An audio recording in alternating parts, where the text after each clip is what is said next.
So I will want to start. We're going to give Jeff a few minutes. He's got a few things that he wants to share with you. And then we'll jump into the main part of the meeting. And then as we get closer to kind of the wrapping up point, I will share a little bit more about some of the remainder of the afternoon. So Jeff, I'm gonna let you go ahead and take it away. Cool. Thanks, Michelle, and thanks everyone for. I think everybody knows, right? Keep yourself muted until you want to speak. Yeah, you guys have been teaching like this for a long time now, so you're old hat. Okay, let's go ahead, Jeff. You Cool. think? Thanks, Michelle, for the intro and getting us started. So, I was asked just to give some updates on some things that are happening on campus that this group would be interested in. I'm going to start with the light ones. They kind of just get light to really heavy. It feels like everything's pretty heavy these days, but let's start with some of the good news. First off, just want to make sure this group knows in terms of the faculty, and Shauna, our new student life coordinator, is doing a good job kind of getting this organized and should get some more detailed information out about commencement, but want to let you all know what to expect. But the short of it is we are moving forward with a commencement ceremony, or a commencement event, we'll say, not really a commencement ceremony, on June 26th, Friday, June 26th at 6 p.m. So kind of regular time, regular date, but not much regular other than that. It's called the Tahoe Caravan Commencement. Think of a bunch of graduates kind of cruising through campus, hanging out their shotgun windows with their cap and gowns on as we give them a big cheer. That's basically what you could expect from the event. It'll be very abbreviated compared to what we've done in the past. So we're not going to have like an outside commencement speaker. It'll be a pretty short program. But the neat thing is it will be broadcast uninterrupted on the local radio 93.9 for 2 hours, starting at the ceremony starts at 6, and they'll start broadcasting at they'll start broadcasting around 5:45. So that way students who are in their car will actually be able to kind of listen to the program and engage with it. There'll also be a live stream for folks that want to tune in from afar. So students will be invited to kind of basically, their guests will be whoever's in the vehicle that they're in. And it's up to them who those guests are and so on and so forth. And there are things being put in place to support students that may have transportation issues to get them connected with another student or supported in some other way. As far as the faculty goes, like your questions, well, what should I be up to? Commencement, as always, is kind of an optional event, but of course we and more importantly, the students love it when you participate. And we hope to have you there. With that said, we know it's kind of a crazy time with COVID. So if folks have health concerns, or somebody in your household that's got a health issue that require you to stay home and just tune in via the live stream, that's totally understood. But basically what we'll be asking faculty to do is just come and show up, and we're going to kind of spread you out throughout campus. I'll share my screen here in a second so you can get a sense of what this is going to look like. We're going to spread you out throughout campus, and basically to kind of cheer for the students as they come through. So hopefully you can see this map now that shows campus. All the students are going to queue up. Does my cursor show when I'm doing this? Yeah, you can see it. Cool. All the students are going to queue up here in the Forest Service parking lot. We actually have these custom kind of class of 2020 masks that they'll all get. So all the graduates will have masks and they'll be in their cap and gown. And we've asked them to not be driving their vehicle, right? So somebody else is driving their vehicle so they can kind of wave out the window or celebrate. And they're going to head through down College Drive, and they'll come through this main circle, and somewhere along here, they'll run into Dr. Michelle Risden, and she will say their name. She'll say, Sarah Pierce or whatever, and over the loudspeaker, and they'll kind of come, a bunch of people will honk and cheer from behind, and they'll come through and get their diploma here kind of by the mobility hub. And then they get to kind of take a victory lap through the main parking lot, and we're actually going to have the meta major tents all set up along this line. So that way, if they're like, oh, where's, I'm just kind of looking who's in front of me, where's John Kingsbury? They'll be able to see the business meta major tent and kind of look for their faculty there. And so we'll be also providing anyone who's participating, any faculty or staff that are participating, these kind of custom-made Coyote masks that will be, handed out day of. You're welcome to bring or wear your own, but those will be available. And the intent is that you're kind of just spread out, and I know usually graduation has a lot of handshakes or hugs. In this case, it's going to be a lot more of, air high fives and waving and cheering, but basically just an opportunity for them to see you and see you supporting them, and for all of us as educators to be able to kind of send them off. So they will cruise through the main campus, and then they'll have an opportunity. This is like the only opportunity where actually their car will be able to pull off, and security will be over here kind of managing this, allow them to pop out, stand in front of the Coyote Legacy Plaza. Professional photographer will be about 6 to 8 feet away with a photo camera on a tripod, take their photo, hop back in their car, and cruise out. And there will be a live stream that will be capturing these festivities, and then all those digital photos will be made available online within a day to students free of charge. So knowing that they typically, in a more traditional commencement type situation, have a lot of family members hopping out of the car and saying hello and taking photos and whatnot. So by no means is this the same as what we usually do, but it's intended to at least have some celebratory moment for these graduates. We have told the entire class of 2020 that they will be invited back for kind of a super ceremony in June of 21 that will recognize both classes. And many students, actually the majority of students we've done a survey have said they intend to do both. So that's great. Some students are saying, I'll just wait till 2021. But the majority of students say they intend to do both. And we know when students go away, it's always kind of tricky if they will actually come back to campus. So that's what's planned. Again, look for more information from Shauna, but just know, you are of course invited, and we'd love to have you there. And we're just encouraging people, as opposed to the traditional commencement regalia, just wear your spirit gear, wear something, LTCC hat, hoodie, sweatshirt, whatever you got. It's going to be a little bit more casual of an event for a number of reasons. And we'll kind of encourage you to stay, separate from each other, separate but somewhat together, kind of by your meta majors. That way there's a little organization in terms of, hey, where to go. And then also students are cruising through, if they're looking for the world languages department, there they are, they're all there together. They kind of be able to find you the same way you kind of find them at the end of the line. So, and the intent is to really slow roll. It's not like trying to rush through the drive-through, right? We're trying to really slow roll them through campus. So it's basically a big giant victory lap, if you will. So any questions on that, or can move on? I just want to, I know I've shared this with a couple groups and with so many faculty members here. I want to kind of get the info out and expect more details from Shauna to be coming shortly.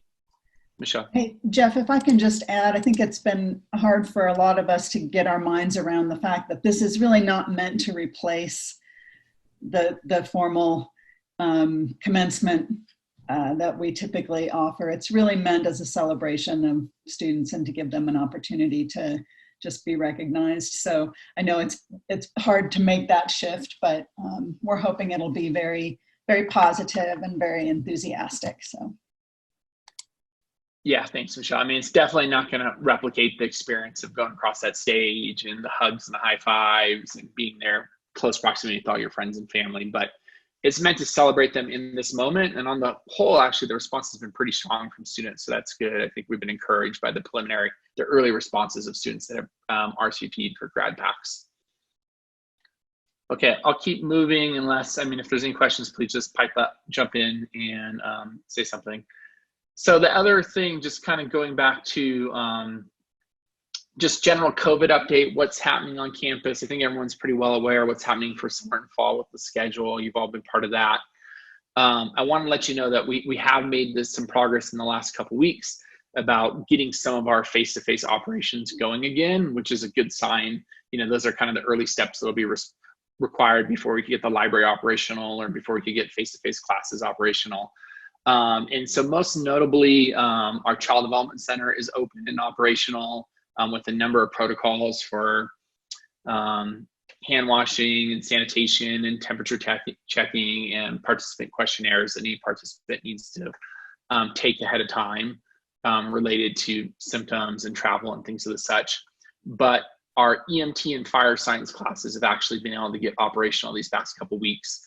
Some of them, obviously, you can't simulate a burn tower experience in an online format, right? So they've been able to get operational, and so far that's been effective and good. And they've been using physical distancing and the participant questionnaire and the temp check. So that's a kind of a good sign for us. I know we have a wilderness class coming up. I think we got a biology final happening at the end of this month. That's with a face-to-face outside element. Really, the emphasis has been on some of these things that could be done in groups of 12 or less outside. So I just share that because I think that's promising for the rest of us. The more of these little kind of early and small wins we could have, the more likely we will be able to open up some of our larger and bigger programs. So that's kind of the update on the COVID front here locally. I mean, obviously, there has been a pretty significant increase in cases in our community. Washoe County's also seen a little bit of a spike. Not sure if folks are tracking that. I mean, a lot has to do with returning to business, and then there's also increased availability of testing. The other update, and again, like I said, these kind of just keep getting heavier. That's why I start with graduation, is at least our lightest and most celebratory. Is I think it's good. I'm not going to get into all the details. I encourage you to read the budget strategies document that's in the most recent board packet that Rusty presented. You can go find it. It's on the homepage under board docs, and it'll give you a sense of what's going on, but I'll hit like 3 or 4 high points. The bottom line is that the state, like local businesses, has been impacted by the COVID shutdown. And, now people are believing that it's going to be a longer lasting and higher impact recession. So we'll be dealing with that as an institution. You may have heard numbers as high as the governor talking about a 10% reduction. To be clear, 10% reduction was not from last July, but from everything he proposed to add, including the COLA in January. So it's really only truly, his proposal is really only truly about an 8% reduction from where we were last July. Now, obviously, that's way too much, right, for any organization to deal with. So we've been doing a lot of advocacy at our college, definitely with the addition of having Laura Mattoon on the team has been very effective for us, and been talking to legislative leaders and participating in advocacy with the Community College League of California. Right now, it's going to be somewhere between a flat budget and an 8% reduction. We don't know what it's going to be. We'll know more in the coming weeks. We've our advocacy line along with the league has been, no more than 3%. Basically, we can't handle more than 3% of a reduction in the first year.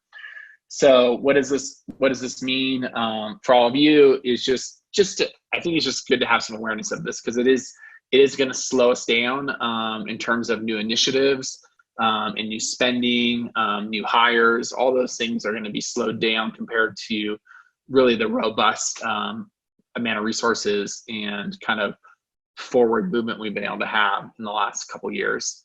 With that said, as I've said before, and I'll say it here again, we're continuing to complete and move forward with the positions that we had in process. The sociology faculty hire, we're very close to the final steps on that. May have an announcement as early as the end of next week. So that's moving forward. And I believe that the new counselor position, the application process closes for that next week. So those two will continue to move forward, but definitely as we look forward beyond that, our resources are going to be pretty strained. Also, the other challenge is always good to remember is even if our resources are flat, we typically, not always, but in most cases always have more expenses than resources. And to kind of give you a sense, a lot of that is, and good for the faculty. I would give kudos to your union leadership, and you should give them a pat on the back. If I was a faculty member, is they negotiated a multi-year contract, and so there's 2.5% going to the full-time faculty union and 3% going to the adjunct faculty unit starting on July 1, and that's negotiated. And there's some expenses that come to the college with that as well. I think it's about $128,000 or so. So the good news, as a faculty member, is you're kind of in good shape in that regard. And these things that have been put into place are going to keep rolling. It's more about what's beyond door number 2, what's next. That's going to be kind of the challenge. So that's that. I'm going to kind of transition now to kind of my final comments. And this is something I shared today at Classified Employee Senate, but I'll just kind of share it here with this group. And I think it's probably a good lead in, Michelle, and to others to the topic for today. So, it's 2020, right? It's been an interesting year. First global pandemic followed by an economic crisis, and neither of those things have went away. But what was interesting is I think they, to some degree, created a little sense of a spotlight and a sense of urgency, and really kind of a catalyst moment around issues of race and inequality that have existed in our country for hundreds of years. But I feel like this perfect storm of the pandemic and the economic crash and some very newsworthy and visible atrocities really created this catalyst moment and this spark. And so I want to kind of share with you some things that we've shared and how we're responding to it. I did put out an email at the campus today around noon, I think. So hopefully you've had a chance to peek through that. If not, I'd encourage you to do so. But just at a high level, I put out my initial statement on June 2nd.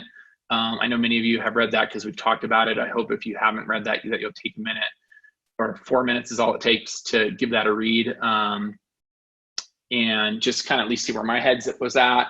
I did that very quickly because as an individual, I could quickly get a statement out. I know the Senate leadership has been working with all of you on a statement and a path forward from the faculty perspective. So we'll look forward to seeing that. On Tuesday night, the Board of Trustees approved this resolution. And, I was proud of this board. They unanimously approved it. As you know, this is somewhat of, I would call this community probably maybe moderate to conservative compared to maybe some of our urban counterparts. But our board was one of the first boards in the entire state to actually approve a resolution such as this and take a stand. So I do kind of kudos to them for going out and acting first and going out on a limb. And there's I encourage you, this is again in the board packet, read the resolutions. It's right on the homepage too. It's front of the homepage if you want to find it. Read what they've kind of resolved and committed to. And one other thing that's related to this is tonight, let's try and get to the homepage here. Tonight we are hosting an evening of remembrance and a call to action. And I would encourage any of you that are available to show up to that. I think potentially we could have hundreds of people here. There's a major event taking place today at Lakeview Commons, and it's going to culminate around 7 o'clock with a police escort march from Lakeview Commons to the LTCC campus. So in addition to everyone who's coming directly to this event, there will be a lot of people coming from there. We've been partnering with the organizers of the Lakeview Commons effort in the last week or so. Thanks to Shelly Hansen and Laura Mattoon. They've been kind of the key members on our team working alongside me to help coordinate this event. And 3 of our beloved student leaders who I think many of you know, Sage Alexander, Tony Wesley, and Alondra Gomez are going to be speaking. And I met with them yesterday to kind of coach them up on their statements, and they all have some very powerful things to share. So it is a great opportunity to come and listen to our students firsthand and hear their experiences. So if you can tune in and attend, I would encourage you to do so. There will be mask wearing and some effort on physical distancing, but of course, may be hard to control with a couple hundred people. And it will culminate in on the soccer field in 8 minutes and 46 seconds of silence in remembrance of George Floyd and really many, in my too many Black Americans who have predated his death with similar acts of violence. So that's kind of what's happening tonight. I hope you'll be able to participate in any of these things as is appropriate. I mean, I think what I see from where I sit is that the college has stepped up and been a voice on this and been a leader. Our elected officials took action before many other elected officials in our community or even our region or state have. So LTCC is trying to kind of use its unique role to become a hub to bring this together. The final thing I will share related to our actions is the college, LTCC has joined the California Community College Equity Leadership Alliance, which is a year-long program that's facilitated by the USC Race and Equity Center. And I'm proud to say that we were actually one of the earlier colleges that responded, but as of today, about 60 colleges statewide are now participating. And our rationale for this was that in the past, we've brought in some nationally acclaimed speakers like Dr. Victor Rios or Kimberly Papillon at convocation. We've done a one and done training. It's been impactful, but it's hard to make it last. We've also invested in sending folks to a lot of equity institutes, NCORE, stuff like that, but it ends up being a handful of people for a week. It doesn't really permeate the organization. And so our intent with this is it's a year-long partnership with e-convenings throughout all 12 months on a range of topics of equity and racial justice specific to community colleges and all of our roles at community colleges. And it also includes a student survey that's a nationally known student survey to really gauge students' perceptions of issues of racial bias and inequality on our campus. And there's a lot more to it than that, but I am looking forward to it. And not to throw you on this spot here, is Bruce here? Bruce, do I got Bruce? And are you teaching? Bruce is in class. Yeah, I know he sometimes has Friday classes. We did find out this week, and this how quickly this is moving, is they have invited some of us to participate in a conversation about facilitating conversations of race and equity on your campus. It's Monday from 10 to noon, so it's very right upon us, and there's limited seats. And so I was going to basically pitch it over to Scott, kind of as outgoing, kind of here in this moment, Scott, surprise. But sorry, this is how quickly this is moving. To Scott as outgoing Senate President and Bruce as incoming Senate President, to invite the two of them and ask them to basically work out whatever process you as faculty determine is appropriate to get 3 other faculty members on board. We have 5 spaces for faculty members. And again, it's Monday, 10 to noon. And literally, we did not know that date and time until, it's really, this whole thing developed in the last couple of days. So, but the final thing I would say with that is it's a somber and sad time in our country, but there's a great spark. And one thing I'm just super proud of is that, one, the college is at the center of it in our local community, but especially our students. We have a lot of really great student advocates, and they're getting after it. So kudos to all of them, and kudos to all of you who help mentor and inform them. And that's my update. I'm happy to take questions, but hopefully that creates a good framework or starting place for the conversation today, so you know what we're up to. Hey, Jeff, thanks for the update. Just for practical purposes, what sort of time are we talking about on Monday that people would need to block out? It's a 2-hour 10 to noon. I'll email you something right now, Scott. Okay, perfect. Cool. Okay, any other questions for Jeff about any of those updates? I'm trying to scroll through. Jeff, if you would not stop, if you can stop sharing. There you go. Then I can see more folks at a given time. Thank you. If you have any questions, feel free to email Jeff directly with those. I'm speaking for him on this occasion. So thank you so much. I think one of the other things I wanted to announce is that Jonathan is in the meeting here. One thing we wanted to do is ask you in this difficult time with the teaching that you're doing in this environment. I know a lot of you have mentioned, gosh, I only a handful of my students are showing up to the face-to-face elements or the synchronous elements or to my classes kind of regularly. We don't know if those other folks are looking at the recordings, kind of what's going on. What we'd like to ask is if the faculty would please send a list of student names who you would like some outreach to here before the end of the term. It may be too late, but we want to make sure that we know what has happened with those students and what we can do to support them either in the summer or in the fall, or even if they're just kind of scrambling at the end of the term here to finish your classes.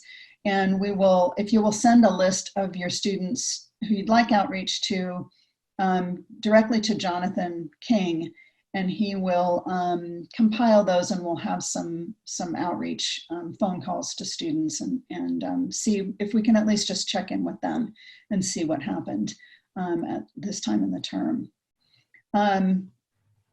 Okay, so we had planned a really great working team meeting on department. Sorry, Luann. I think just in Luann, an answer to your question, for any students who you have concerns or questions about, that you can send us their names and we'll have someone reach out to them from student services to check in. Yeah. So we were going to have you work on kind of updating your department websites and really kind of engaging in an analysis of kind of creating a more vibrant web page. And we just, as time grew closer to this meeting and various things happened, and then we had the murder of George Floyd, we really felt like, gosh, this is an opportunity for the faculty to come together and to talk. We've been having a lot of really great, very difficult, very powerful conversations with various groups, the students. Some of you attended that. We've talked with the leaders on campus in a number of different ways. The Classified Employees Senate has been talking.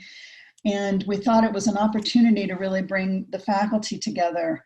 And as I mentioned on the agenda, we didn't want to bring you together to debate the issue. Like, is there racism? Is there institutionalized racism? Is there racism in our community?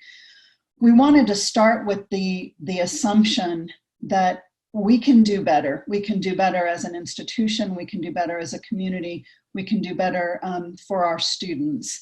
And whatever that means to you individually as a faculty member and as a faculty group. So that's really the premise that we wanted to start with, not to engage in the political debate, but really to talk about what is the role of faculty individually and as a group in really creating a culture and a classroom space and a campus that is decidedly anti-racist. So that's kind of the premise of what we wanted to talk about today. We wanted to talk with you and have you talk with each other really kind of as a larger group and really think about some basic questions. And then in smaller groups, depending on how our time allows, to talk a little bit more specifically about some actions that we might want to commit to as faculty in the classroom as well.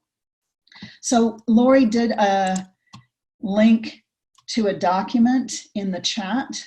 Do you see the document cloud that she pasted a link to? And can you access that? As many of you know, I mean, as all of you know, you guys are really frontline with our students.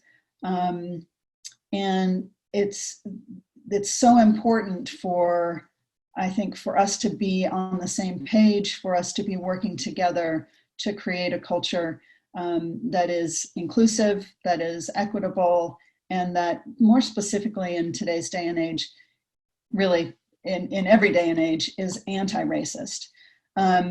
So one thing I did is in this attachment, are you able to access that? Give me a nod or I'm seeing a few nods. Okay, yes, thank you. I've included Jeff's statement, some of the other responses that the college and different parts of the college have had. Jeff's statement that many of you have already read, the statement issued by the Classified Employees Senate. I copied actually their agenda for today's meeting because I thought it was really well done how they kind of laid out some of the questions that they wanted to ask as a group to each other in the Classified Employees Senate call to action details. The Board of Trustees resolution is there, and in addition, I included one of your peers' classroom statements. So something that someone wrote to their students in light of the most recent current events. But so the larger questions, and then Faculty Senate, the draft of your Faculty Senate statement is also in the chat. The larger questions here, the reflection questions that we wanted to talk about as a larger group is basically, you know, what as faculty in the classroom, what have you been hearing from your students? What are they experiencing? What are they struggling with? What are they sharing with you? And how have you, or have you at all, approached these conversations in your classrooms? Then thinking largely, what are we as a college doing well? What assets or strengths do we have to address these issues? And then what are some of our blind spots and challenges? that we really are struggling with from your faculty perspective. So really just want to kind of open it up to a broad conversation here for the first part of the meeting. And we can just start with that first question. What have you been hearing from your students in the last couple of weeks? It's specifically about the civil unrest in the country and the events that led to that. You can feel free to unmute yourself. I think Ralph's got his hand up. Ralph, you want to go? I can't really see everybody. Maybe the assistants can help kind of witness or recognize people. Yeah, I see Ralph stepping up to the microphone. General observations in talking to the students is some of them been really struggling with the whole isolation issue. And particularly I've got a number of students who have children, and they have their children now at home, and they're struggling with all that extra burden. And I've had a few students who have been slow in completing assignments because of it. And that's, in general, what I'm hearing from them. Haven't really talked to them about the whole race thing. I was just more concerned about the immediate thing and how well they're doing in the course. But that's something that I've, at least 3 or 4 of my students have mentioned that they're struggling. It only allows me to ask her to unmute, but Okay, now can you hear me? yes. You know, I got a phone call on my iPhone and suddenly all the visuals on my computer went away. I don't know why, but I can hear everyone. I'm teaching a figure painting course this quarter, and as a group, there's 9 students in the group, so it's relatively small. They've all decided to do protest paintings and focusing on figural groups. And this kind of came about organically, not from me. And everyone really wanted to address the idea of protest. And I've been doing some slide lectures on the history of protest art. And it's been really pretty meaningful, I'd say, to everyone in the group. Sorry, I think Wynn. Yeah, I don't know if this is, an appropriate topic to bring up or anything, but if we're talking about, the issue kind of isolation and stuff, what my students have by far, gotten, the most upset about, is the test taking accommodations that they've had in the class. I've had students, run out in tears in the middle of the exam. In the middle of exams. And that's, that's really, what they've seemed upset about the most. I don't know. Yeah. When I'm not sure, are you talking about in relationship to the current events, or you're just talking about the difficulty of their class? I'm talking, I guess it's more kind of general. It's the difficulty of the whole situation, Okay. This quarter. And that's why I said I don't know if this is the appropriate time to bring it up. Maybe I should just, address it offline. Yeah. Well, I think, I think what some students are probably experiencing is kind of a convergence of a lot of things, a lot of just general difficulty in the with the COVID situation, and then you add the stresses of kind of the real trauma that they're experiencing.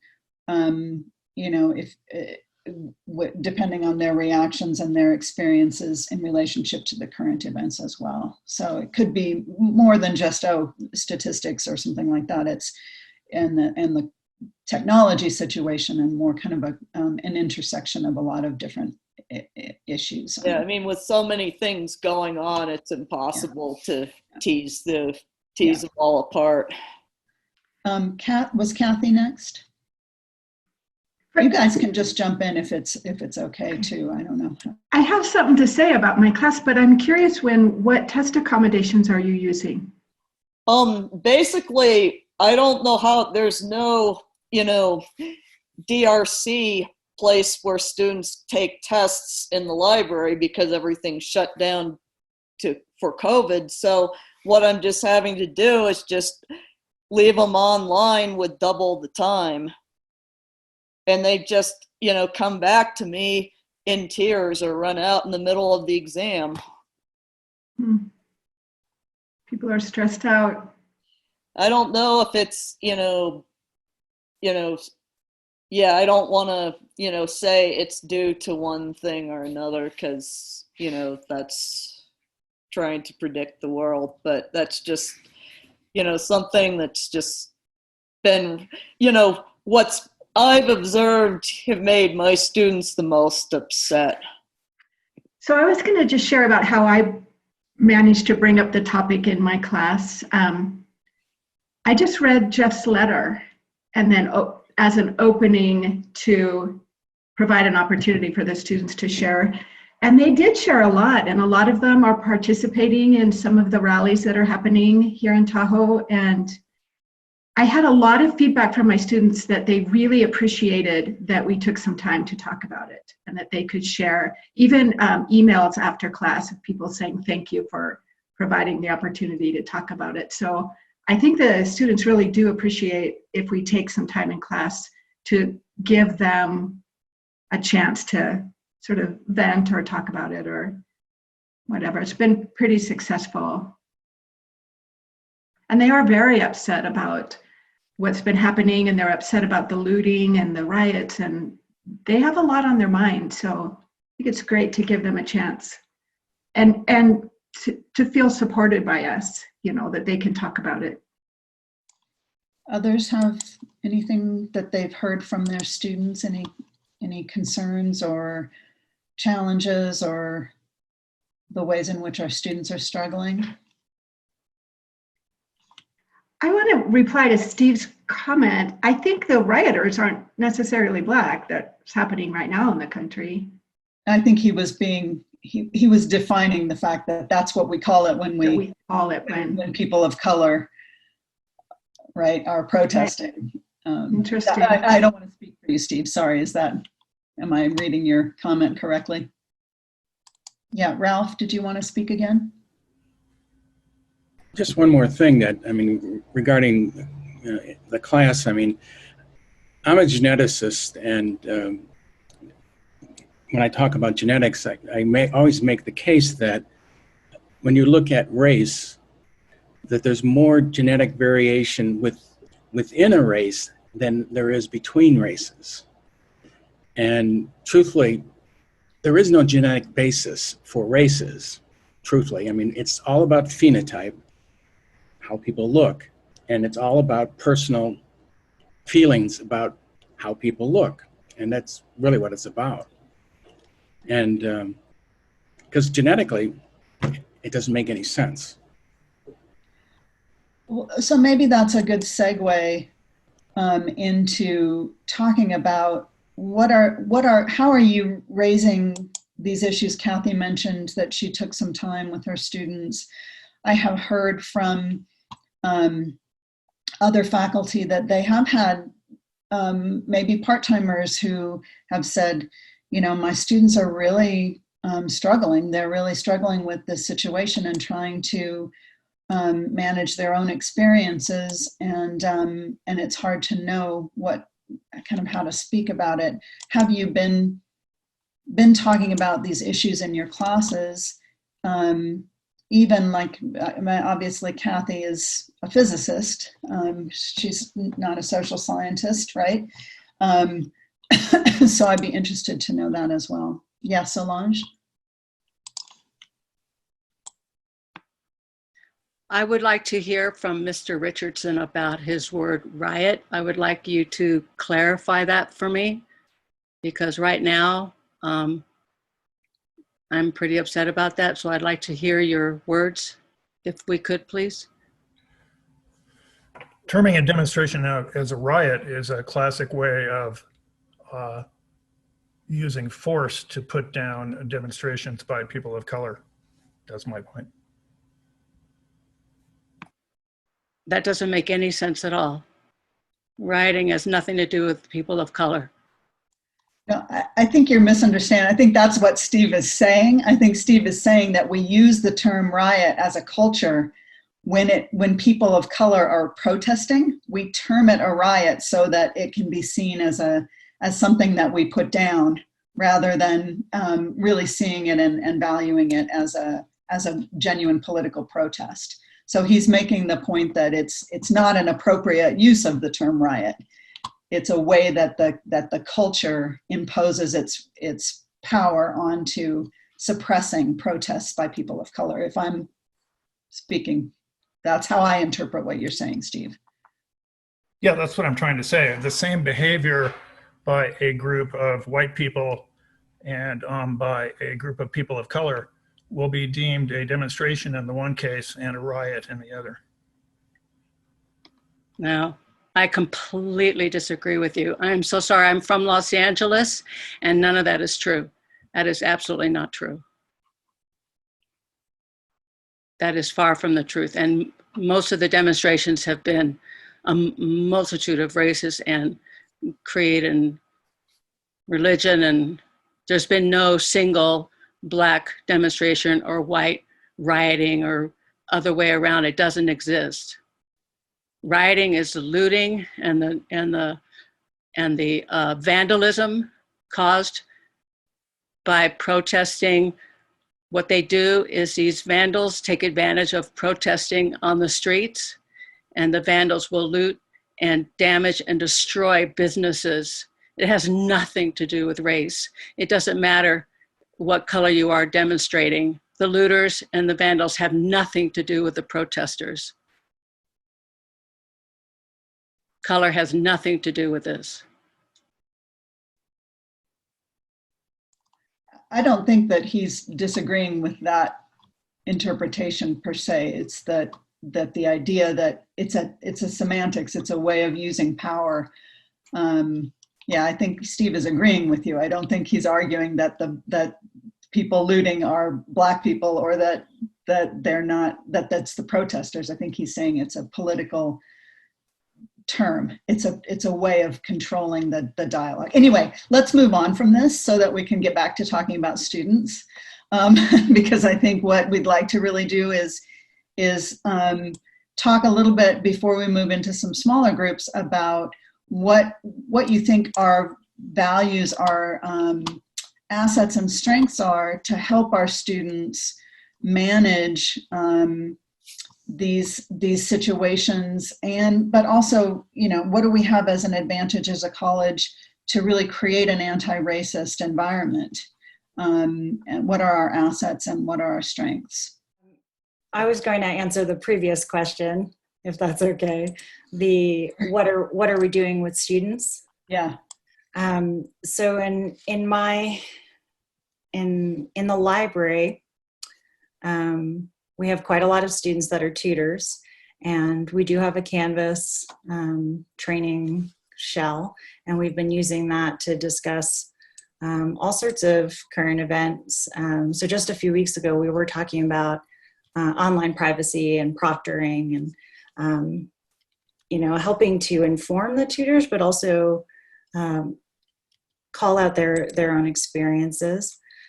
So for this particular topic, I shared the link to the Chancellor's Office call to action, which, if you haven't seen, was really excellent. It was a panel of a lot of different speakers from around the system. I asked them to, based on their last names, watch a segment of the webinar and identify something interesting or compelling from the segment that they've watched, and share an action that the library, the college, or the community could take based on what they've seen. And then an action or a goal that they would like to take personally. And the discussion has been really robust. I think, as Kathy said, just by providing a space and asking folks to share their experiences has been really meaningful for the tutors. And I don't want to call her out, but I do believe one of my tutors is here. Hi, Chelsea. And it takes vulnerability to put yourself in that place and to say, like, you know, I don't have answers and this is really hard. And here are some of my own personal experiences. But just providing that space, I think, has been impactful. Yeah, John. Thanks, Mel. You know, Mel just brought up something that reminded me of the other day in class, my Zoom class. My students were talking about the gathering down at the beach, and we got talking a little bit, and then it was interesting. One of them said, well, John, you know, you're kind of been around for a while, like that. It was a polite way of saying I'm an old guy. You know, what's your experiences? So I was able to share with them epiphanal moments in my life, the '68 Democratic Convention, Kent State in '70, Nixon with Vietnam War. And I didn't want to, you know, bog down a little bit, but a sidebar to that, a lot of them were shocked. They did not know that our own National Guard killed 4 unarmed students. They just, are you really, John? That's really what happened? And I said, yeah, you know, you should look it up. Take a look at that. But it was such a moving moment for me. And then what I don't know how I got to it, but I said, maybe this is your time, because that was my time. That was what defined who I am today. I built off of those experiences to be who I am today. And I said, maybe this is your time. And I looked at the Zoom pictures of everybody, and there were people sitting there going,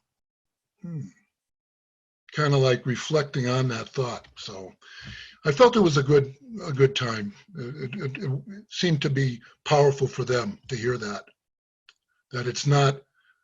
And then the last thing I'll say is, they said, wait a minute, Kent State was when? I said, count it, 50 years ago, 5-0.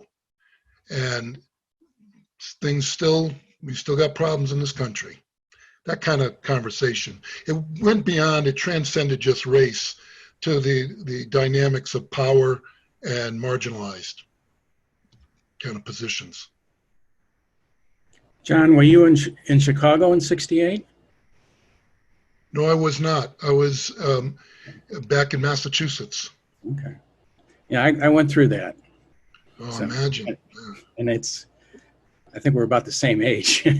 So us old people, but yeah, it's, some of them don't know that. No. And but they have a whole new thing for them. I mean, what's current for them now is what's been going on in the last 2 years with all, you know, Tamir Rice and all these other people that were just shot because, you know, poor character in getting police. And one thing that I think that, in my view, that it gets lost in the whole thing is the police attracts a certain personality or type. And there are people who sometimes like to have power over other people. And sometimes it has nothing to do with race. Sometimes if you're young and stupid, they're going to exert themselves over you too. So it's kind of a cultural thing. I mean, you know, I don't know if you remember the study that was done at Stanford, where they had the students where they made half of them prisoners and half of them guards. And they had to stop the experiment after a week because the guards were abusing the prisoners. So that thing gets lost in the conversation. And it's obvious a big thing about race, but it's a big thing about police and power. It's that uniform they got on. One way, I think that this addresses actually the second question and the third question a little bit, is that it's the class, my students that I'm closest to right now, this is a really hard topic to bring up, because I know for a fact that I have several students that are very almost to the alt-right side of of just how conservative they are. But they're good students. And so I think one of the advantages we have as instructors and as a college, and one of the ways we can sort of bring attention to the disparity and the difference in power and racial and financial inequality is to approach it from the point of view not of race or not of police or politics, but from the point of view of the haves versus the have-nots. Maybe even like, teaching chemistry, it's hard to organically work your way into these conversations, but it comes up when we talk about things like corporations owning genetic code, owning the information inside different genes and things like that. And it's so bringing up these issues of control and power and divisiveness, really the way that issues like race are used to divide the lower class and the middle class against themselves, is really, I find that to be pretty helpful in starting a conversation in a way that nobody feels threatened just because they're conservative. Everybody at our community college is willing to admit, I guess I can't speak for everybody. In my experience, it seems like almost all one of my students is willing to recognize that corporations are screwing people over. And when you approach it from that point of view, they are much more open to receiving some of these ideas. And I think that's a really powerful tool that we have, not to bash corporations in general, but I'll go into specifics if you want. But no, it's to me, that's the trickiest part of all of this, is how to bring it up in a way that conservative students and other and faculty members don't feel like we're attacking them. Thanks, Sean. Julie, I think you have your hand up. Yeah, I was thinking about just that right before Sean started talking. I've had those students in my classes, and since I do a unit on race in my English class, we've been discussing these issues at length. And this is going ahead to the fourth bullet there. What are the challenges we're facing? This is one of the problems that I have personally, is how to not silence those students, yet at the same time stand up for,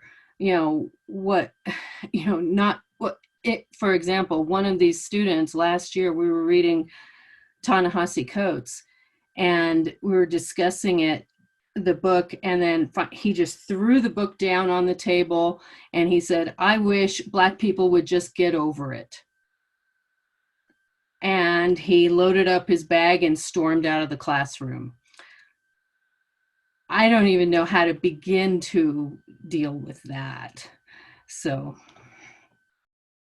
Yeah, it's a challenge. I mean, I think we don't want to make assumptions about our students, but like Sean's saying, we have such a powerful influence and opportunity with education to do what we can. Behnaz, I guess, and then, Sean, did you want to? Can I just to add, something occurred to me while Julie was talking. It's that it's one way I've found of really using incontrovertible fact as a way to bridge into systemic racism is the difference in sentencing guidelines for crack versus cocaine. They are literally the exact same drug. They're one atom different. It's just the method of administration that is different between the two. And you can have half a kilo of cocaine before you get to the same sentencing guidelines as 5 grams of crack. And that is something that even the most conservative students kind of has to look at, especially in a chemistry class where I can point to it with absolute certainty and say, these are the exact same thing. Why do we sentence them differently? And it's the more that you can get them to recognize, well, why are we treating these two situations as though they were different when they're not, is sort of is one way I've found to not to approach it from kind of sneak attack almost. Get everybody's like, oh, that is kind of cool that they're identical, and then bring up sentencing guides. Things like that I found to be really helpful, because otherwise it's just people shut down. Behnaz. Yes, I agree with Sean. I think using the language of science is very, very powerful. When I teach in anatomy class, I teach about structure of skin. I tell my students, as you see, being a racist doesn't have any scientific support here. And the only difference between darker skin and lighter skin is that even darker skin people have more advantage because their skins make more melanin that protects them against the ultraviolet of sunlight. And then I bring that discussion into the class, and I tell my students that no matter how you grew up, what you learned, try to understand more, learn more science, and you can see you become a better thinker, you become a better person, and you understand things better, and it comes naturally into this discussion, which is very useful, I think, in the class, the language of faculty through a different approach, scientific approach. Thank you. We had hoped to, I know a lot of you are staying very quiet for one reason or another. And I would love to, if we can take just a little bit of time, maybe 20 minutes here, to jump into slightly smaller groups, so that those of you who maybe aren't sure how to participate in the larger group or don't feel comfortable might have an opportunity to share some of your thoughts with a slightly smaller group. So bear with us for just a minute, I think, Lori, as you try to get people moved around. And I don't know, Scott, if you can help her with that or if she's on her own. Yeah, just I assigned people earlier, but I'm not seeing that they're assigned. So I'm going to push the assign button, and hopefully it's going to send you all where you're supposed to go. Okay. Honestly, to do that. You won't go out into the ozone. You'll be around somewhere. You'll just stay here if it doesn't work. So thank you for your patience. We'll come back after those smaller group meetings. And you have some questions in the handout that is more specific to the smaller groups, if you could look at those as well. I could make a comment while we're waiting. Yeah, you might get cut off. Yeah, go ahead. So I really like what Phyllis is doing in her class, and it makes me think about what our role is. And I like the idea of creating teaching opportunities for the classes, and that's, I think, what Phyllis has done, is she's integrated it through her students into a class assignment, and then also using it as a teaching opportunity through the PowerPoints. But I think right now education and educators were under attack. We're being labeled as leftist communist elites. And so I think about that a lot in my classes. And I don't ever want to be seen as disingenuous. I acknowledge my white privilege, and I don't want to do something that seems like I'm being disingenuous. So I have 2 ears, and I like to listen, and I don't necessarily bring it up in my classes, really. And I've had a hard time with that because of the comments I've been hearing our leaders saying about leftist elite educators and all that. And so I feel like we're walking this fine line, and I can't push my own politics or my own beliefs in it. It's more listening to them. So I don't bring it up, and I let them bring it up if they want to, but I don't know. I haven't necessarily pushed the issue, and now I'm wondering if I should have. Well, I think one of the things, if you read the message that one of your peers, and it was actually an adjunct faculty member who shared that message with me, is rather than really feel like this person needed to integrate it into the classroom, it was just a statement that said, this is a space for you to be able to talk about things, and I am an ally to be able to listen. So not even necessarily really making it a focus of the class, but allowing those students who maybe don't feel like they have a voice to be able to see that as a place. That's one option, at least. Yeah, if I could share something with that too. I teach English, and I also teach full-time high school English in Minnesota. So the George Floyd situation is pretty close to home for me. I don't address it specifically directly, and I haven't. However, I assign essays that bring those issues forward, and I don't ask students to respond to them politically. I ask them to do things like find the thesis statement, find the supporting details. And that's, Sean called it maybe kind of a sneak attack to come at it from the scientific standpoint. But I find that as long as I, first of all, maintain really good rapport with my students so they know they can talk to me about things, as long as I listen and make sure that I'm moderating conversations so that there isn't any sort of name calling, that kind of thing, we have some really productive discussions with people coming from all sides of the political spectrum, and I'm sort of there monitoring and refereeing, and I always come at it from a critical thinking standpoint. How do you support your argument? What are you using to support your argument? Because that's what I'm teaching anyway, and spending a lot of time debunking this idea that if it's my opinion, it can't be wrong. And we talk about that quite a bit. Like, okay, I'll have students say that all the time. Like, well, opinions can't be wrong. Okay, it's my opinion that plants hate sun. That's my opinion. And then we talk about these facts. So I think there are ways to integrate critical thinking and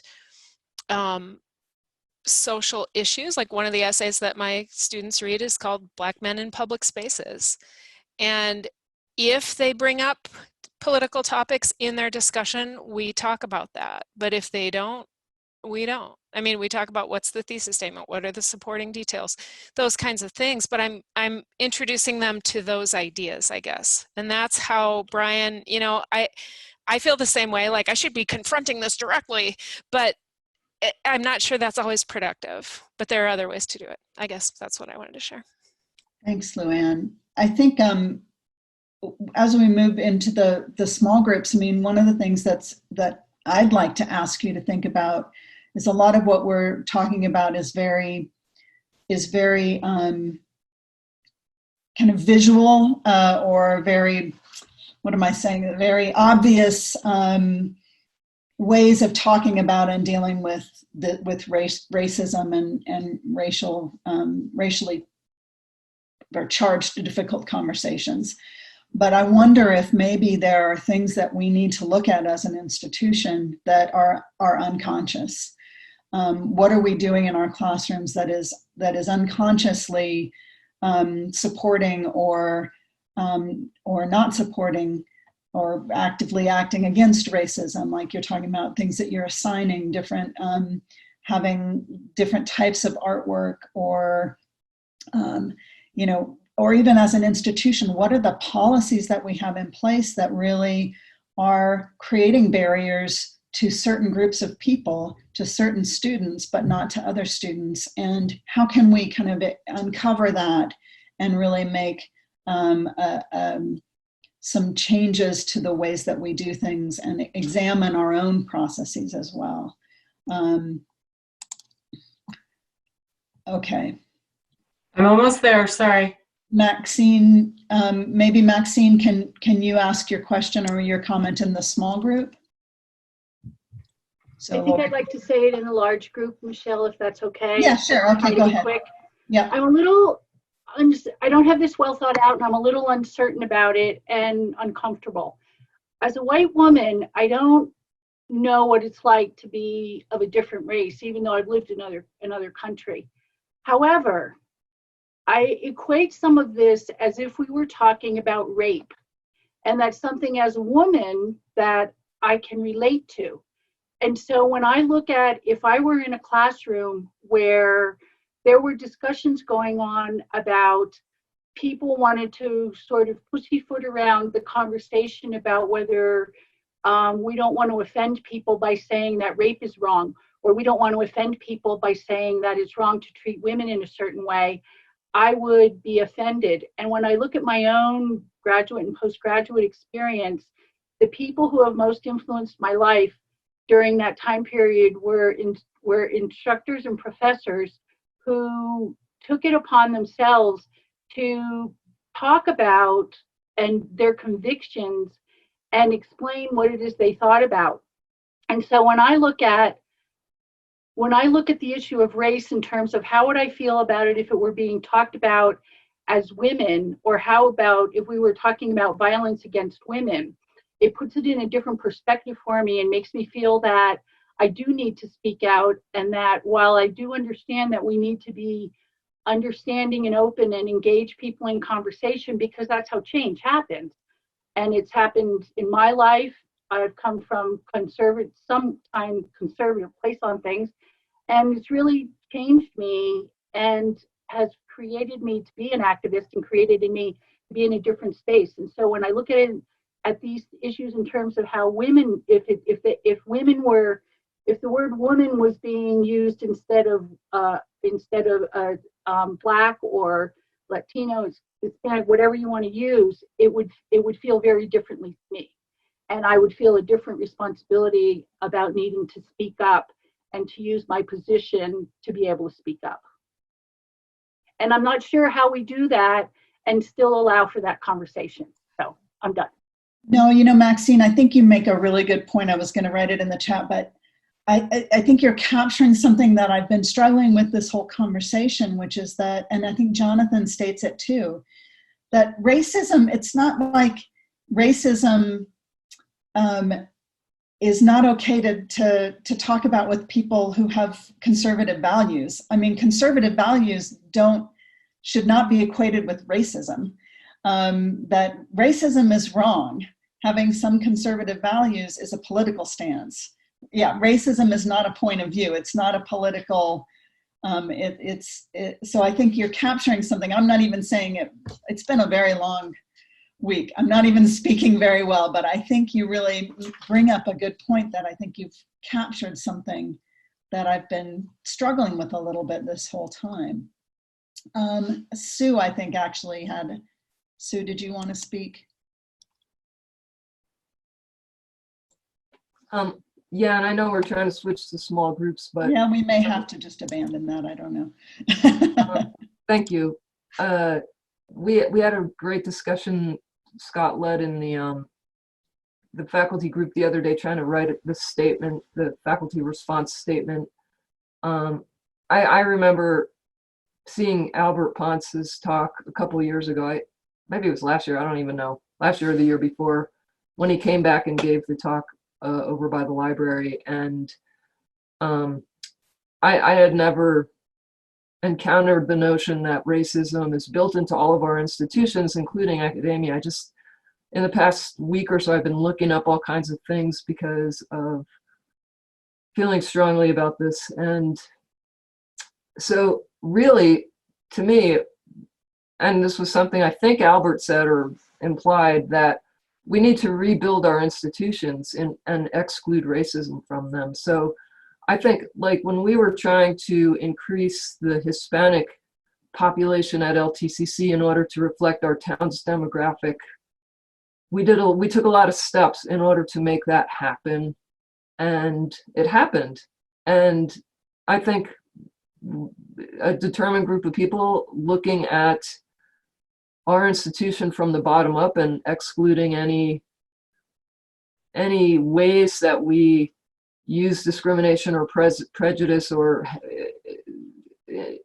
ingrained or inbuilt racism, we identify those and we remove them. And maybe we try to recruit as students, more people of color, of whatever color, including African Americans or Blacks. So I think, to me, that's an obvious place to start, which means a ton of work. But I think it should have been done a century ago. Centuries ago, not one. Should have never happened. I think we don't move to the small groups. Let's just stay here and chat, keep talking. Who else wants to share something or thoughts? I just wanted to respond to what Sue said. Sue, that's such an excellent point. And I was thinking back to our guided pathways meeting this morning. One of the points that kind of kept coming up was input, not feedback. So seeking, as we do rebuild from the ground up, seeking students and students of color especially, seeking their input from the beginning as we build however our college is going to look and whatever is going to be different about it. Seeking their input from the beginning rather than just saying, oh, here's what we've done and now we want to seek your feedback. I just wanted to say I understand the point that is being made and agree with the point that there's nothing, that racism is not a political view and it's not a stance that has any sort of validity. I do think that we can't get around the fact, though, that there is politics involved in fighting racism, because racism, systematic racism, is built into our legal system. It's built into our housing system. It's codified. I don't know how you can go around, and you can't say that you want to fight racism without wanting to fight racist laws, and systematic racism. And so to me, I think it's dangerous to say that we want to fight racism, but we are not going to treat it as a political issue. And that's, I don't mean to seem like I'm not taking your approaches or trying to be exclusionary. There's only one political way to fight this. I just think that we can't oversimplify that interplay between racism and politics. Yeah, Sean, I hope I'm not jumping in too prematurely, but Sean, I just read, and I was just so disheartened to read this, that Betsy DeVos basically said that our DACA students are not eligible for COVID relief funds. And to me, that's just horrifying. And, so I think you make a really good point that, yes, politics are involved, and we've got to fight that if we're going to fight this battle. Those kinds of points of view that are discriminatory. And not just points of view, but actions that are harming our students directly. Beth and others, just so you know, we used a bunch of local funds to support our DACA students with the CARES grant. So we kind of handled that locally. Well, good. Thank you, Jeff. But Jeff, it's too bad that it can't be done at a national level. That we struggle at it at the local level. Oh, agree. And kudos to the chancellor's office for, they've basically taken the Department of Ed up to court on this particular issue and have been big advocates on it. The challenge was, the students needed those monies now. So our kind of decision was to use the local funds to get funds in their hands shortly. I just want to jump in really quickly before I have to go to another meeting. And I want to just share this with love. I think that when we talk about racism, we're talking about something which is over 500 years old and more. It's a challenging issue. And I think where we all need to start is within our hearts. Forget about all this external stuff. It's how we treat everyone on a day-to-day basis. That's how it starts. And so if we're talking about that, we're talking about anyone you come in contact with. How do you treat that person?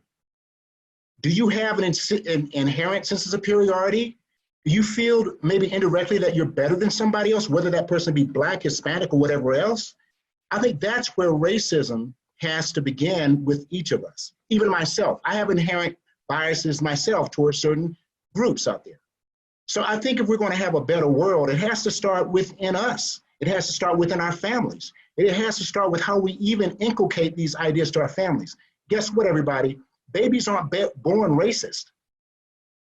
Babies are not born racist. Babies, after 3 years or 4 years old, they end up being brainwashed by the families that they're in and those philosophies that they are basically marinated in.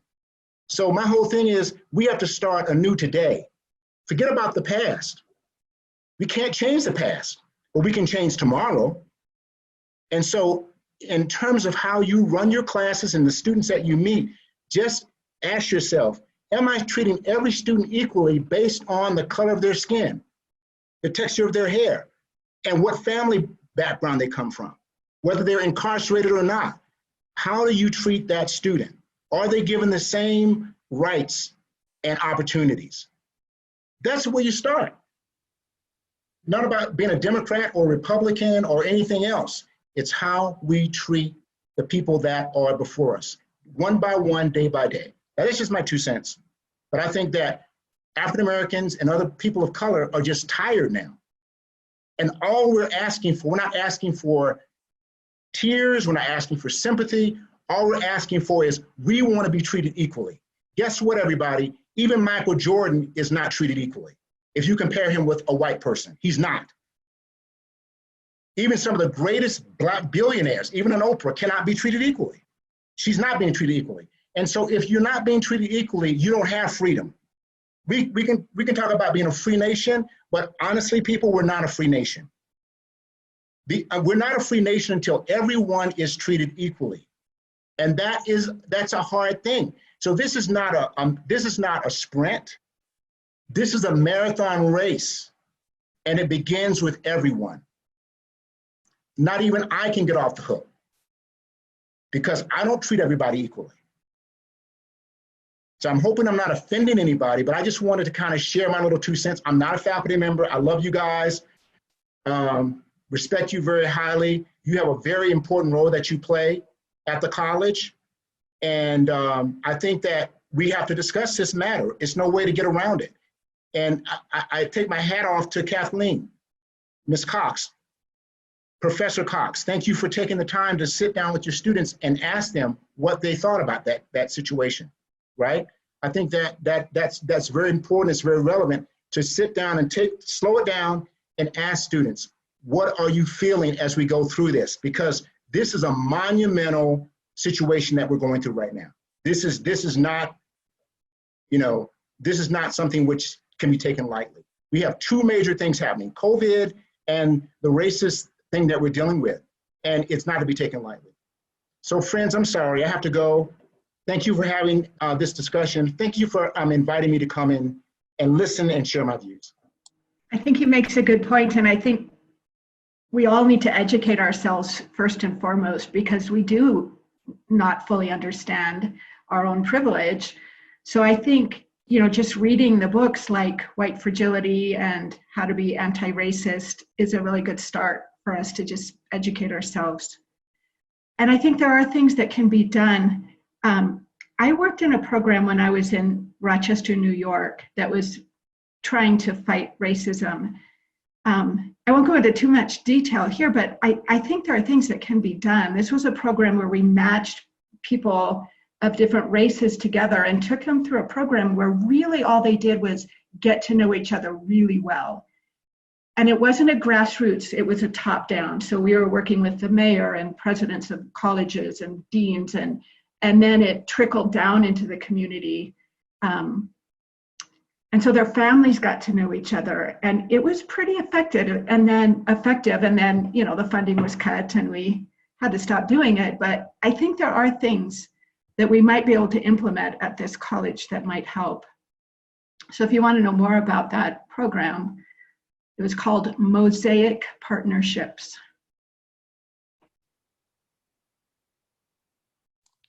Thanks, Kathy. Kata, I think you had your hand up. I don't know if you still want to speak.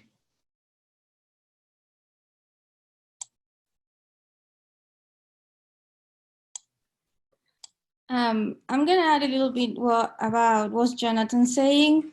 I think this topic, it's about humanity and how we treat each other. And just be comfortable being vulnerable with your students. Ask them, talk to them outside of the class too. Sometimes they don't want to talk in class. So take the time to know your students. Regarding DACA, they're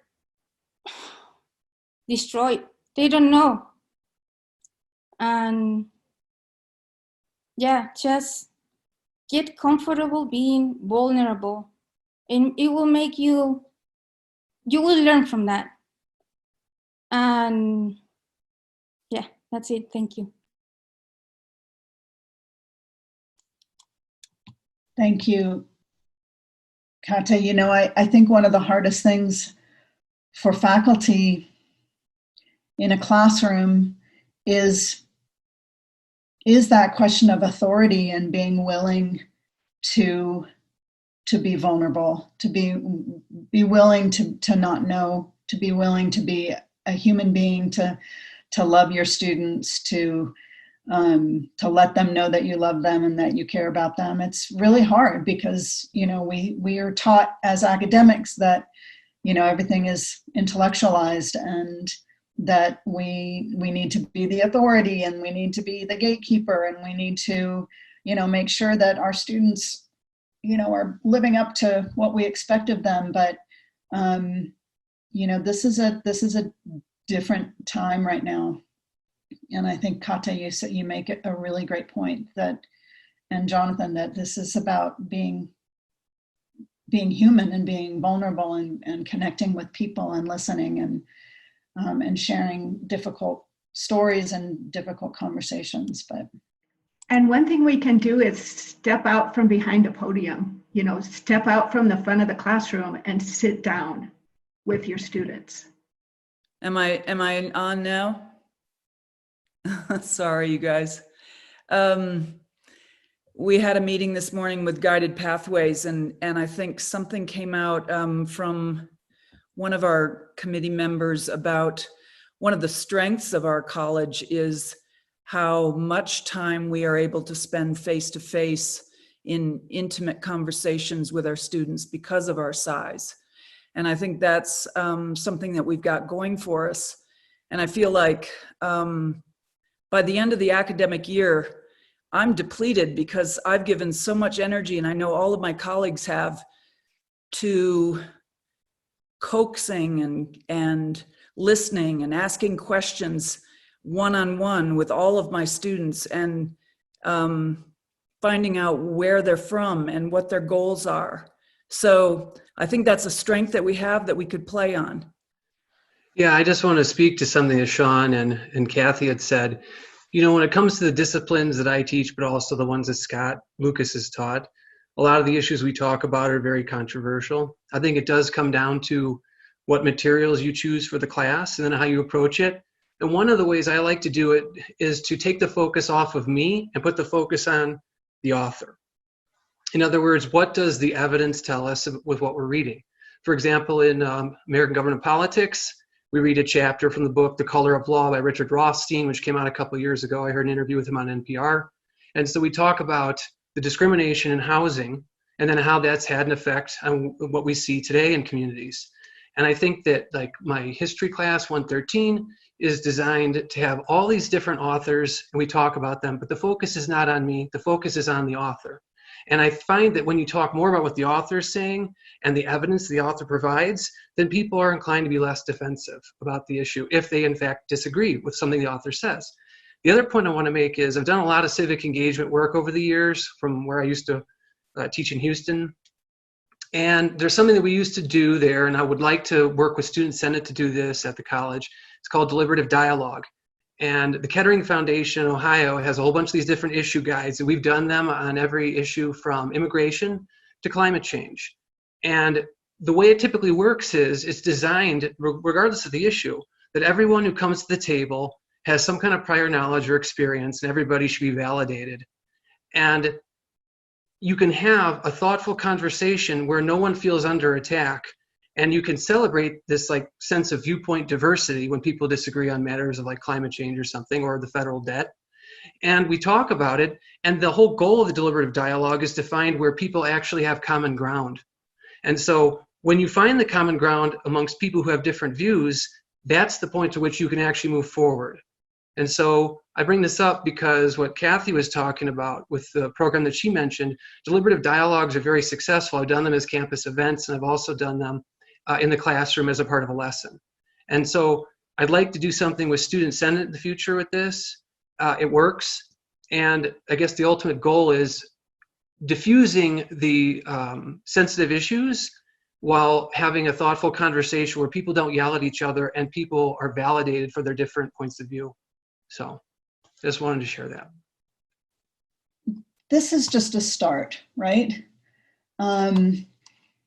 These conversations, I think, these discussions, these planning meetings, whatever we want to call them, these calls to action, I think it's just the beginning of what we need to do. We've done some good work on this campus, like Sue was saying. We've done some good thinking and some good talking, and we have so much more to do, and that's okay. Because as Jonathan said, this is a marathon. I think Elizabeth Loudon said it earlier too.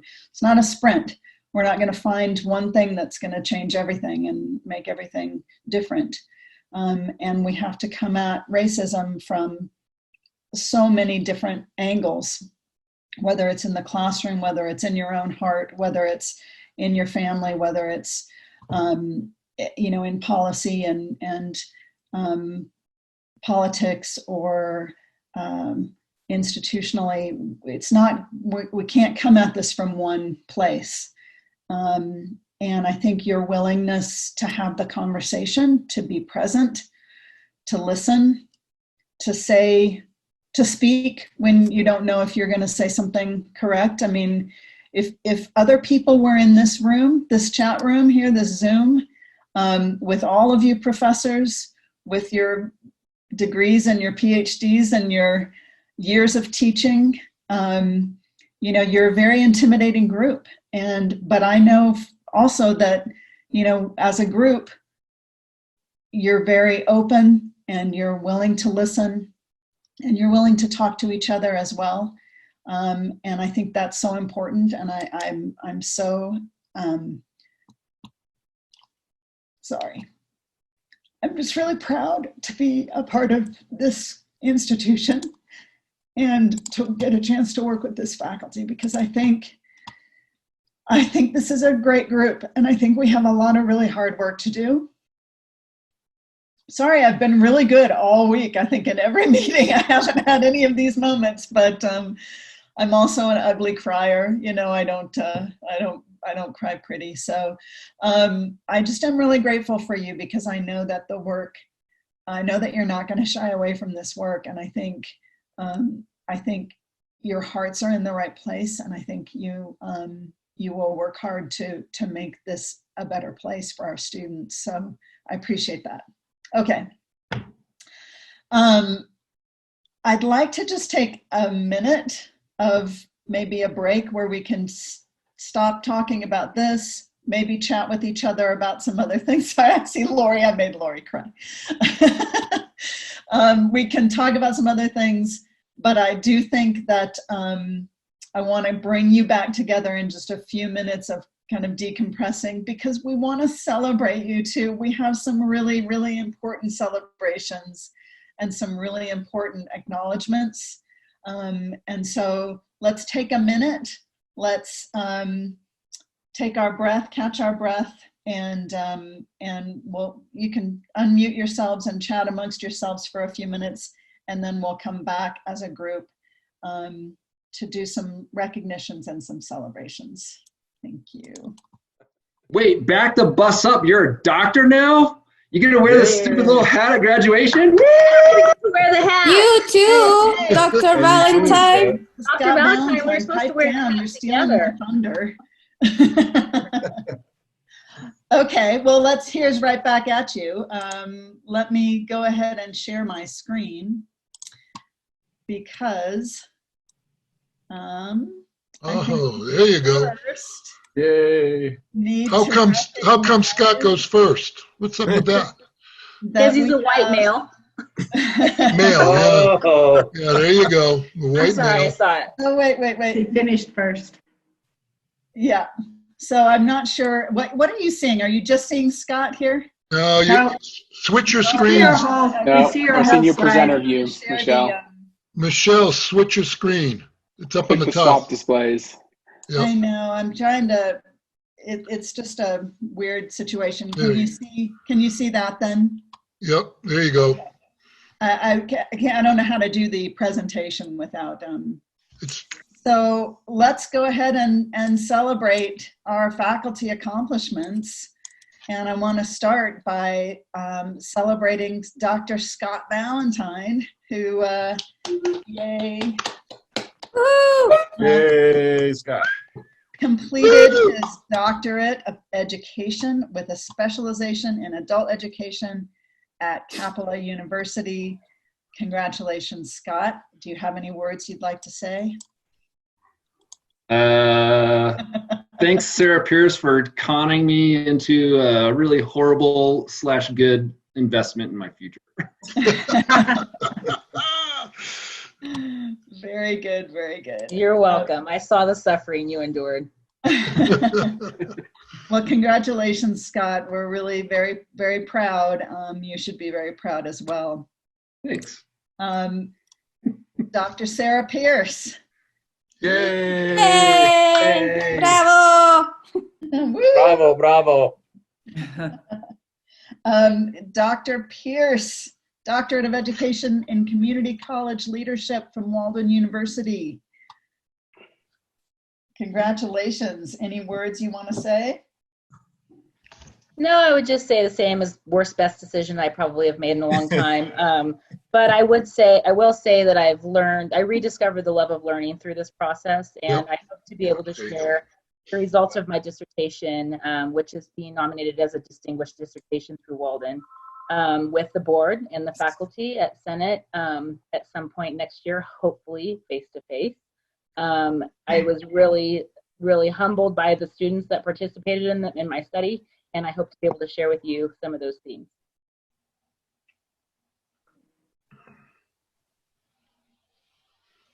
I'm waiting to unmute myself because I'm getting like 16 phone calls from the high school, which every time they call me in a million different places. So I didn't want to have you guys listen. Congratulations, Sarah. Sarah got some real kudos on her dissertation, and really, I think, worked on a project that was about students, and it was about student experiences, and was about the heart that we can bring to our students and listening to them. So thank you. We look forward to reading that. And Scott, we'll look forward to reading your dissertation too when you're ready to share that with us. What was your dissertation on, Scott? Nobody's mute. Everybody's muted. No, yeah, there he goes. It was basically about improving learning through accessibility via online modalities and capabilities of using your phone through, basically reducing barriers for learning with some technology. Well, that seems totally appropriate. Yeah. You've actually put some of those things to use. And, yes. and Sarah, tell us about the dissertation, your dissertation again. So it was about the Latino experiences surrounding academic self-confidence, which was shown as a predictive attribute for their community college success or degree completion. And I did phenomenological interviewing with students, and then also chose a focus group of our current students to talk about what their experiences were surrounding academic self-confidence, created a description of academic self-confidence, which has never been made actually in the field. So I was kind of just going along, and it ended up becoming something really wonderful that I found. So again, I really hope to be able to share a little synopsis of my findings with Academic Senate and the Board of Trustees. because it does really have to do with our Latina students and how we can continue to help their outcomes. So it was pretty awesome. Well, super relevant topics. Thank you so much. I'm really excited for you guys. Really, really proud. So thank you. Our next accomplishment that we want to recognize, get back here, Dr. Benaz Gangursky. Woo! Yeah. Tenure. Woo! Congratulations, Benaz. Do you want to say anything? Yes, thank you very much. Yay, well, congratulations. It's a Congratulations. accomplishment, and we're so. Us. What's that, John? I just said congratulations to her. Yeah, congratulations. That's Thank awesome. you. And Manaz, now you know what this means? You can do whatever you want. There you go. Yeah. So true. All right, so now the difficult ones, those are the celebrations. Actually, we did invite Esta today. I don't think she's able to attend, but we do want to wish her all of the best in her retirement and thank her for her many years of service to the college. We just hope that she finds adventures and excitement and a whole new stage in her life moving forward. So congratulations to Esta, wherever you are, Esta, at this moment. I know she wrote to a few people as well. You're here. Thank you so much. But we do have Erin Barnett. Erin, I just don't know. It just seems so unfair that we're not able to celebrate you in a true retirement party with all of the fixings. But you know, I think, just how much you mean to all of us and how much you're going to be missed. I think we're all just, you're one of those faculty members that we just don't know what we're going to do without you. So thank you so much for everything you've ever given to any student, which is just everything of yourself. So I will, just like other people, if others want to say something, or if Erin, you want to say something. Oh, wow. How do I follow that? Thank you so much. That's, I will miss all of you so much. It's been an incredible journey, and I just appreciated every moment of it. And I couldn't imagine working with better people. Just really can't. Thank you. Thank you very much for what you've given me. Thank you so much. Okay, I guess we're done, huh? Let's go. Oh, wait a minute. There's. Oh, John. Isn't there a policy where you can tell you aren't allowed people to retire, Jeff? Isn't there something in the board that can say no, we don't approve? I think we can refuse to accept a retirement. I don't know what there you go. Okay, and then our last retirement acknowledgement, Mr. Eric Sturgis. Congratulations so much, Eric. Thank you for just being a great colleague, for being so dedicated to your students. You're there again. Eric. Gracias. And we know that you're an adventurer. We know that you have lots of plans and that probably they're all on hold right now. And we just hope that you find that next adventure really soon. And we're just going to miss you to death. So thank you for everything. Thanks for being a great colleague. Thank you so much. You know, it's one of those things. I was just chatting with Mike Speen a little bit. It's finally sinking in, and it does become such an emotional thing.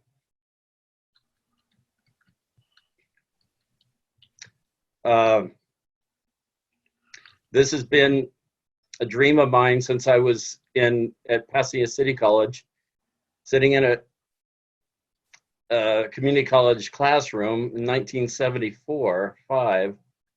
And although I got in the business world, I always had that in the back of my mind, that it would be something I could do and to get into, teach, and to have that fulfillment to work with students. And they inspire me, and it's been great, obviously, to work with all of you.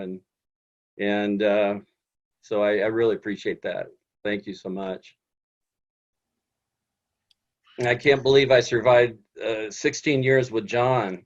Yes. Shouldn't he get an I knew you were going to say that. retirement bonus or I something? knew you were going to say that. My cellmate. So Eric, I just want to say, Jet, we can't, Yeah. without our E, soaring to new heights. What? JT, we're going to have to get the marketing what is it group now, with a new John? slogan. Our new logo for our department. How do we do JT, TJ? I'm not sure what we're going to do with that. Just this. Just this.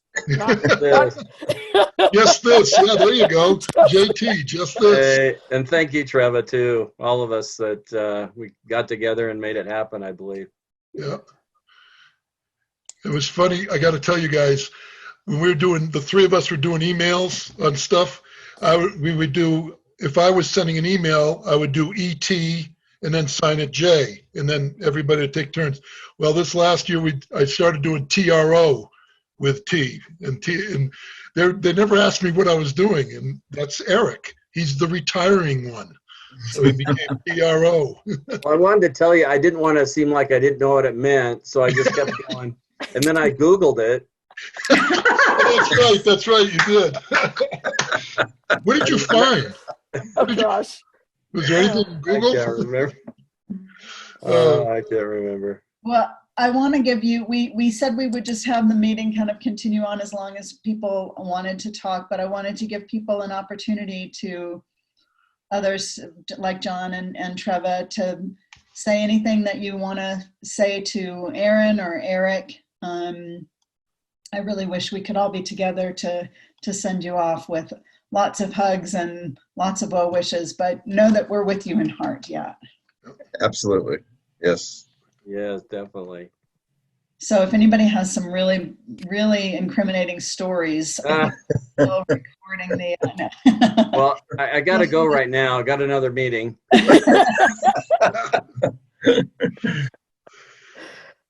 You know, I want to share with you guys, as his cellmate for 16 years, you know, everybody talks about what a nice guy Eric is and, you know, how sweet he is and, you know, students love him. I have watched that man sit there in that office one-on-one with a student and just not move on whatever the negotiations. No, this is what you'll do. No. And I learned from that because my no is an East Coast no. And the East Coast no is not Eric's West Coast no. And I learned how to know like he does. And was more accepting that way.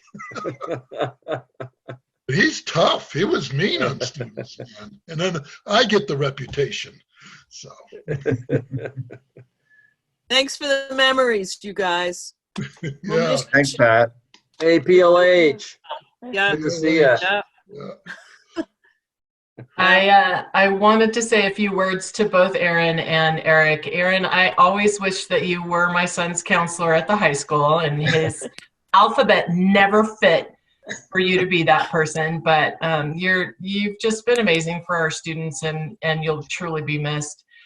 As far as Eric is concerned, I think the word you're looking for is persistent, John. Is that it? Persistent.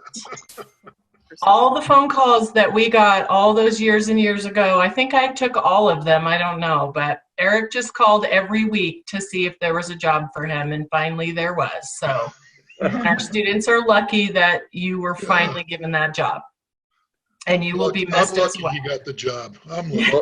Lori, LT, you were a tough gatekeeper, that's for sure.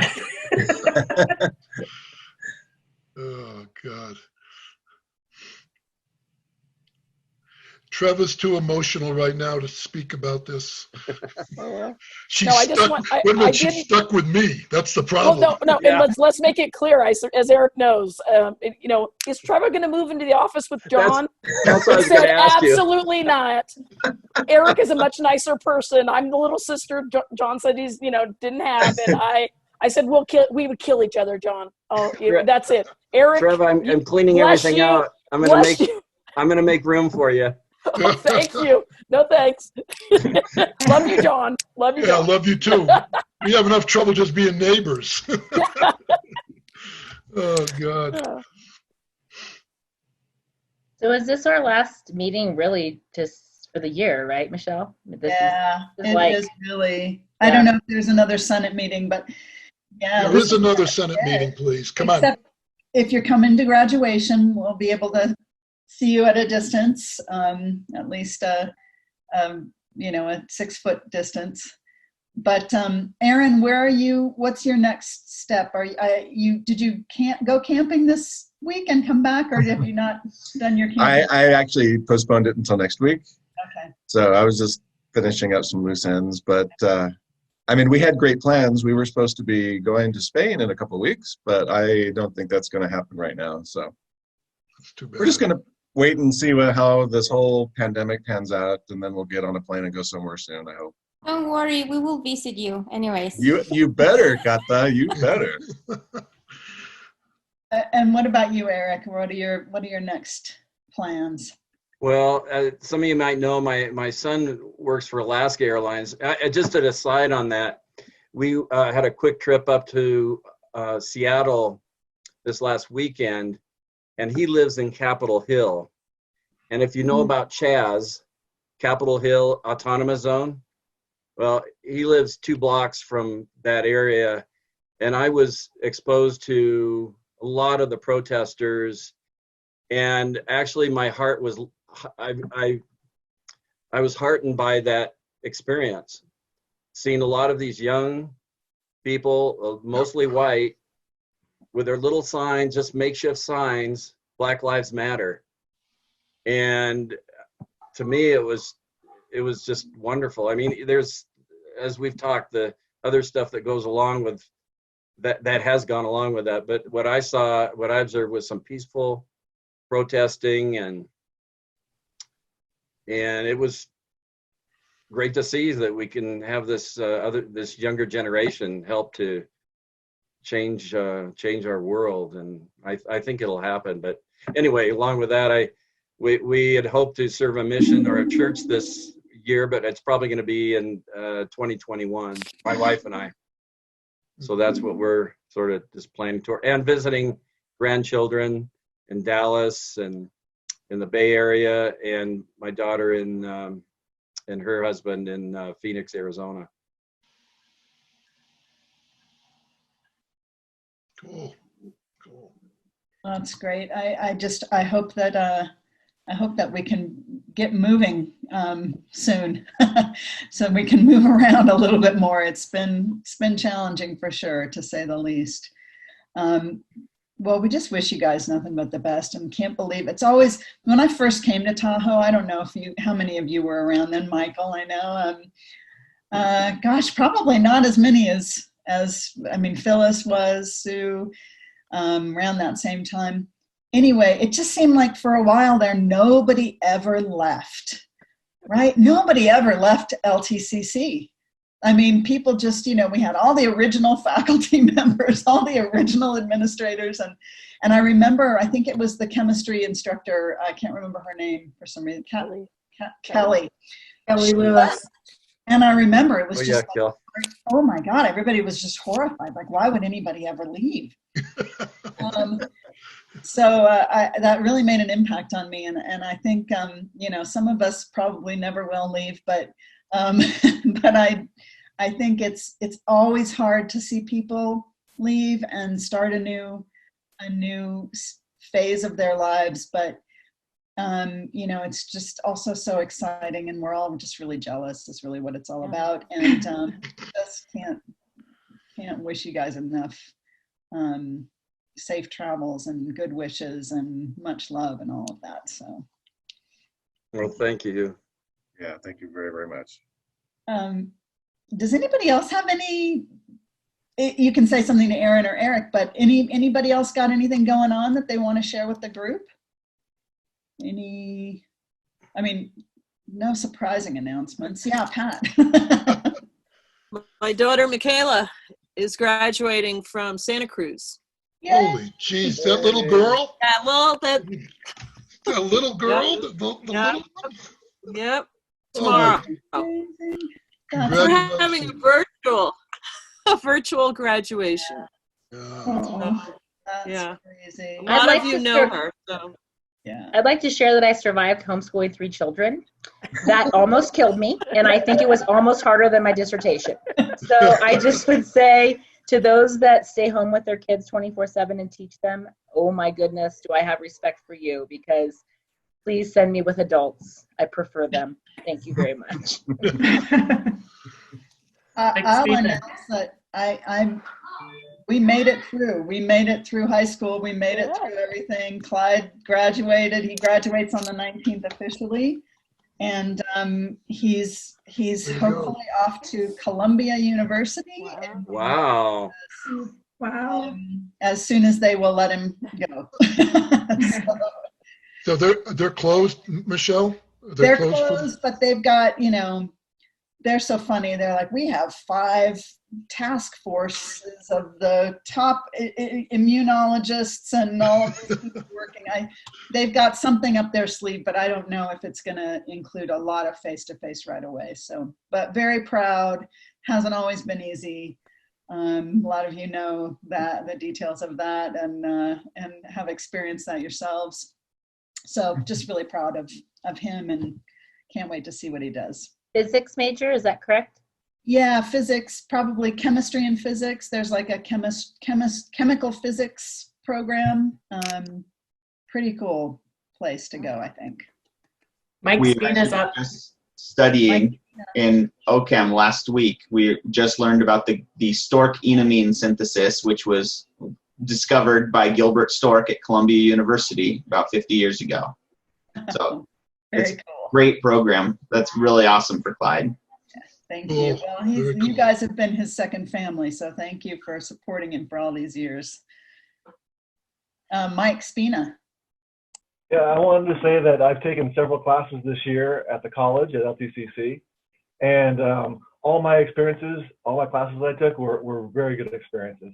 And so I want to give a shout out to, in the fall, I took a class with Steve Richardson. It was a great class. In the winter, I took a class with Tom Schaefer, GIS class. It was a great class. And right now I'm finishing up a class with Sarah Pierce in Spanish. So thank you very much. Those are excellent experiences. And our teachers really care about their students. And Bella graduates, right? Yes, my daughter graduates this year, and so she's going to be, she's still kind of up in the air if she wants to go off to somewhere because the colleges aren't open. The college that she's going to is going to be online. So most likely she's going to be taking classes online from LTCC and maybe just going to visit her grandfather in Hawaii for the fall. Excellent, excellent. Perfect. Allie had her hand up. There are worse things, I think, than spending time. Yeah, who has her hand up? Allie? Allie. Allie, you have your hand up.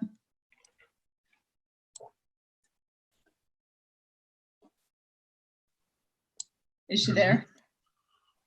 You're Allie? muted. Muted. She's not muted, but we can't hear you.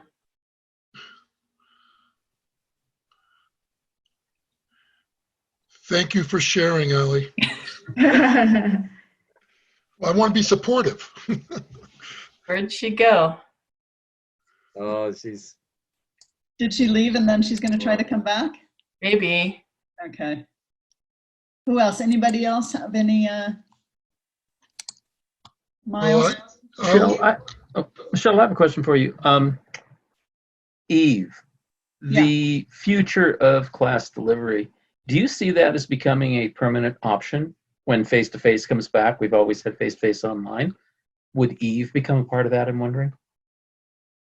I mean, it's possible. I think, you know, it really, you can do all of the Eve things that you're doing in a regular DE course, technically. The only difference is that we you know, would want to set aside the time specifically for students.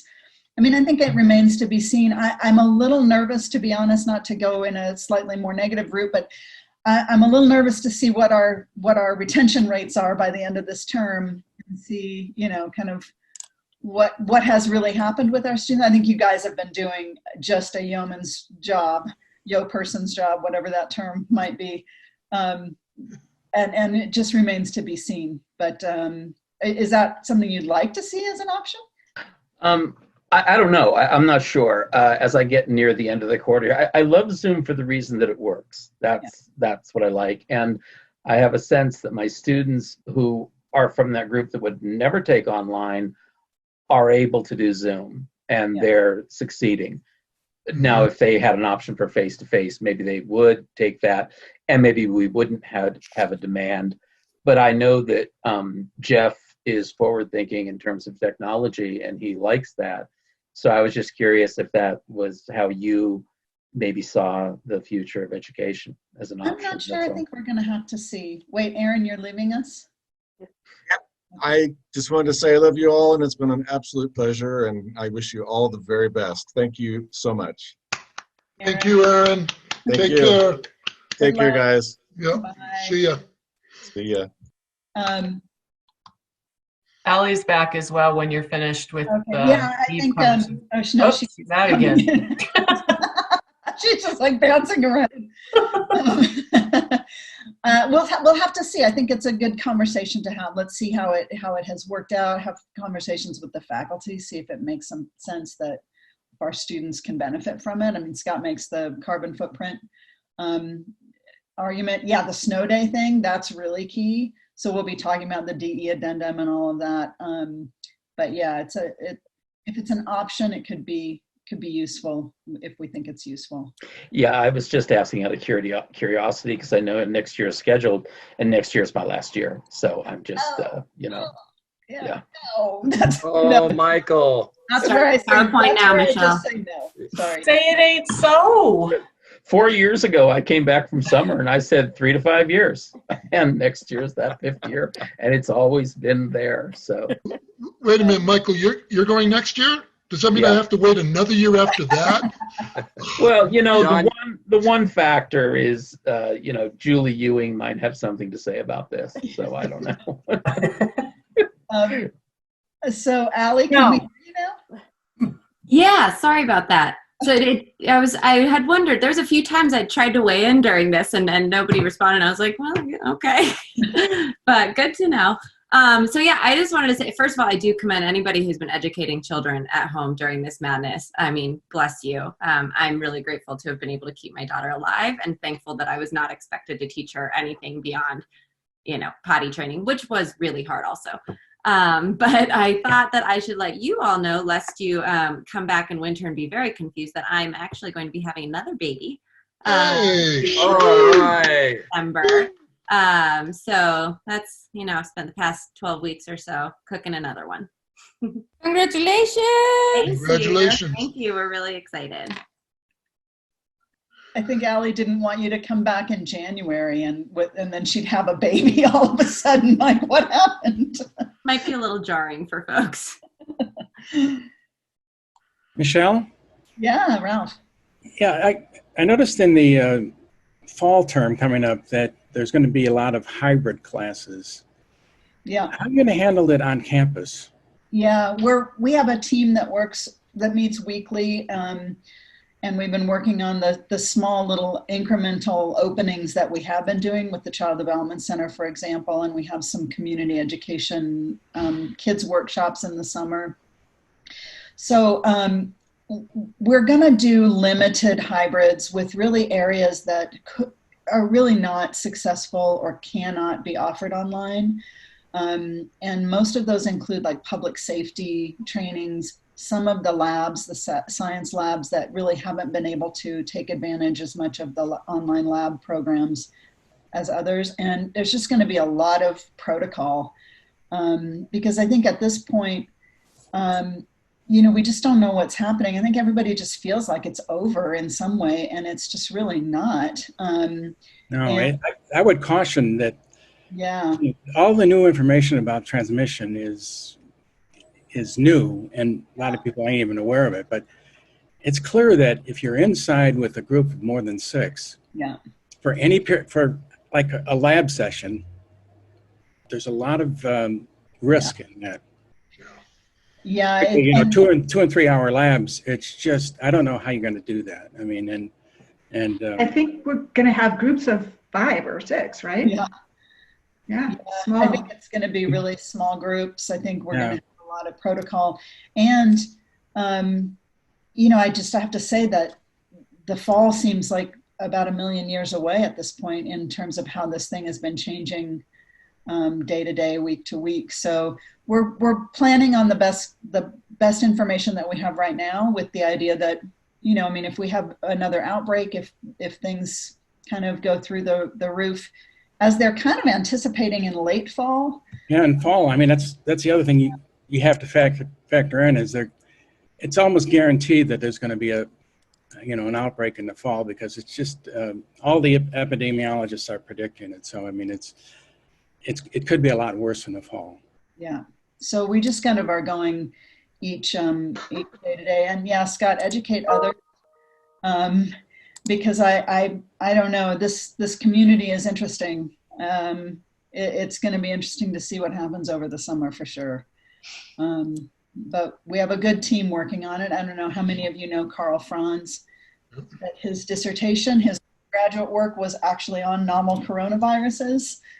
He's been on our risk management team and been kind of following the information. We've got public safety, we've got faculty and staff. So we're really trying to make good decisions and keep people safe above everything else. So thank you though for your concern.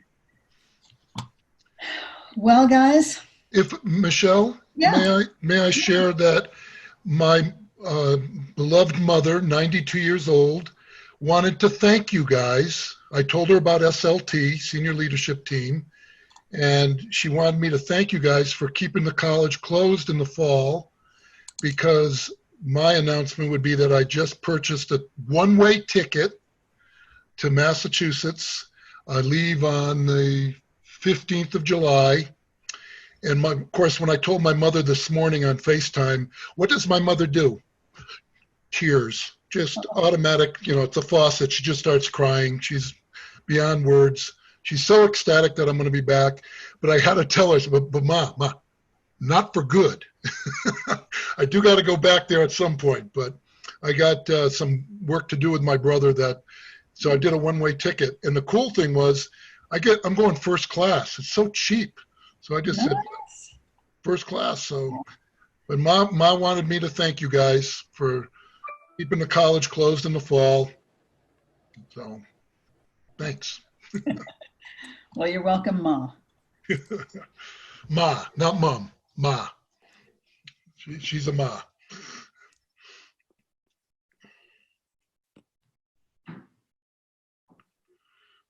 Well, is that it? Left everyone speechless. John, you're committed to retire next year. Thank you, guys. All right, you guys. I guess we'll sign off. Thank you so much. We'll see you at graduation, I hope. And Eric, tell me when you're coming up again. I'll be there.